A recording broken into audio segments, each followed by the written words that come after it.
So as the king of Christmas lights here in Central Indiana with Indy Christmas Light Pros, we get questions all the time is, Matt, you want to put lights on this brick? Well, how are you supposed to do it?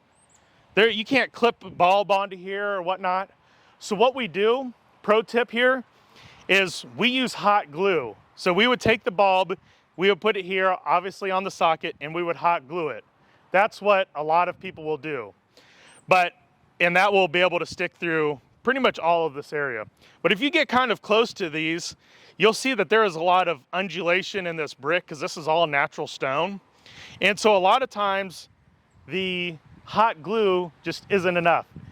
It's better if it's a flat surface. So if something like this, and we had a hard time sticking to this, we would put a washer down. We would hot glue a washer, like for a bolt, onto this. That becomes a flat surface, and then we would hot glue the light onto that washer. So now we're hot gluing to a flat surface. And so that's a way that we can get lights on here to stick and stay for good. Because the hot glue that we use, even though it's going to get really, really cold, it's not going to get brittle enough and fall off, but it will come off. So if you guys are looking for Christmas lights and you have something like this and you're wondering how are we going to get lights to it, call the pros. Call Indy Christmas Light Pros and we'll be more than happy to help. Follow us for more tips.